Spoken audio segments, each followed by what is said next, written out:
တချို့သူတွေကသူတို့ဘဝအတွက်ကိုကဘာမှမလုပ်ပေးနိုင်တဲ့အခါကိုယ်စီမှာသူတို့အတွက်အကျိုးအမြတ်တွေမရှိတော့တဲ့အခါစိတ်မှန်တဲ့အယောင်တွေကိုပြားကြတော့တာပါပဲကိုယ့်ရဲ့ပြဿနာတွေကိုဘယ်သူမှရှောက်ပြုံးမနေပါနဲ့ဘာကြောင့်လဲဆိုတော့80%သောလူတွေကကိုယ့်ရဲ့ပြဿနာတွေအကြောင်းကိုလုံးဝစိတ်ဝင်စားမှုမရှိကြဘူး20%သောလူတွေကတော့ကိုယ်မှာအဲ့ဒီပြဿနာတွေရှိနေတာကိုက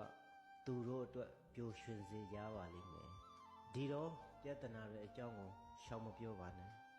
ကိုယ်ရင်ထဲမှာပဲသိမ့်ထားပါပြီးရင်ပြဿနာတွေကိုရအောင်ဖြေရှင်းပါမုန်းတီးမှုမနာလိုစိတ်ဒေါသနဲ့မလုံခြုံတဲ့စိတ်အပေါ်မှာအခြေခံပြီးတော့စကားလုံးတွေကိုလုံးဝမပြောမိပါစေနဲ့ကိုယ့်ရဲ့နှုတ်ခမ်းကထွက်မသွားခင်မှာစကားလုံးတွေကိုသုံးသပ်ဖို့လိုတယ်စကားလုံးတွေကရန်နဲ့မပါမိန်ခုတ်မပါဘူးသေဆုံးတတ်တဲ့ကြည်တစ်မျိုးလိုပါပဲဒီတော့စကားပြောတဲ့အခါတတိထားပါကိုယ့်အတွက်မှန်ကန်ပြီးတော့ဘယ်သူ့ဘိုးမှမထိခိုက်တဲ့အရာတွေကိုလုပ်တာလုပ်ပါဘယ်သူမှကိုယ့်နေရာမှာဝင်ပြီးတော့နေပြနိုင်မှာမဟုတ်လို့ပါပဲဘဝအကြောင်းကိုစဉ်းစားမရင်တော့ဒီအရာနှစ်ခုကိုတတိထားပါကိုယ့်ကိုအပြည့်တင်တဲ့ခြင်းကအတိတ်ကိုပြောင်းလဲလို့မရနိုင်ဘူးဆိုတာနဲ့စိတ်ပူပင်မှုဆိုတာကလည်း